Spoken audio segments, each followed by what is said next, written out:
Spring break, church service. It's at a hotel. All snowing.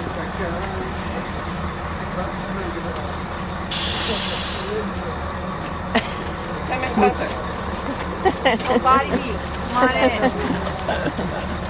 Say it with me. Guten Morgen. Guten Morgen. Gnädige Damen und Herren. Gnädige Dame de hairline. Not hairline. Herren. It means good morning, ladies and gentlemen. Fröhliche Osterzeit. Fröhliche Osterzeit. That means Happy Easter. Jen asked me last night if I would arrange a rather impromptu and off-the-cuff celebration of the Easter holiday, which I'm pleased to do. How many of you have seen the movie Avatar? I haven't seen it yet, but when I went out to run this morning, went down here and ran for a couple miles. I passed a bus shelter where people would wait for the bus, and there was a billboard in there advertising the showing of Avatar this evening at 8:30. I didn't take time to stand in place and read it because it was cold. It's either on television tonight or it's at a local theater. But what was supposed to catch your eye on the poster was not only the eye of, I guess, a character in the movie, but an inscription that was written over it, and it said this: Erlauben Sie Ihr blaues Wunder. Erlauben Sie Ihr blaues Wunder. What that means, loosely translated, is get yourself open, leave yourself open, bring yourself open to your blue wonder. And I asked Jen, does blue have anything to do with that movie? And I guess it's a dominant theme in that movie. The story of Easter and the story of the miracles of any denomination or any belief have a lot to do with wonder. The story of the resurrection is a story of wonder. It's a story of miracles. It's because we read historically about things happening in the story of Jesus, but also in the story of other religions and other denominations, where we come to a point where we need to more or less take, I guess, what you would call a leap of faith. We have to accept that some things are wondrous in our lives and some things are not really understandable by us.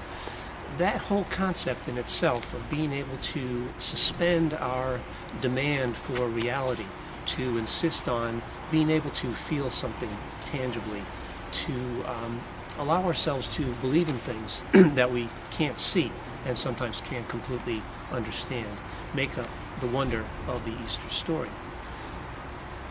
The particular thing that's wondrous about the story of the traditional Christian Easter is that this figure, Jesus, historically, or figures from other religions, would bring themselves to a point in their life where they would do something, make a sacrifice, give a gift of themselves that could never be repaid. And that's probably the most wondrous thing, the wondrous capacity that we have as human beings, that we have the ability to move from outside of ourselves, our own cares and our own concerns, and do something for another human being, whether they're in trouble, whether it's a large thing, or whether it's a small thing, or whether it's a really, really huge thing, that they can't necessarily repay us for right away, or in some cases that they can never repay us for.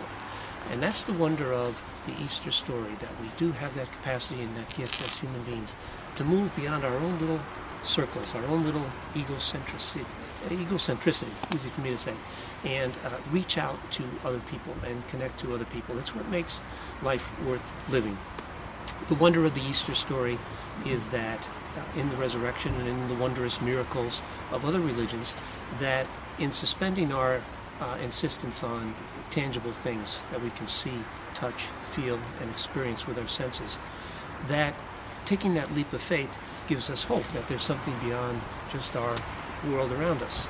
I don't think anyone of us want to think, I don't want to think that the years that we spend on earth that's it. It doesn't really amount to anything, and when it's over, it's over. We want to have some hope that there's something beyond that, something to make our efforts here on earth worthwhile. And so that's the story of Easter. That's the story of faith. It's the story of wonder, the wonder that is inside of us, and it's an invitation for us to experience the wonder which resides in each of us and to extend that wonder to other people. And so I invite you this morning just to shake the hand of the person next to you and say it's wonderful or wunderbar to see you today. Wunderbar. Wunderbar to see you this morning. Wunderbar. It's wunderbar. Wunderbar to see you this morning. Wunderbar. Wunderbar. Wunderbar, Christine. You're beautiful today. Wunderbar.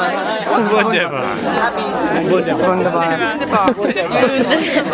Everybody sleep okay? Yeah. Good. Wunderbar. Yay. Happy Easter. Happy Easter. Thanks, Dad. You're welcome.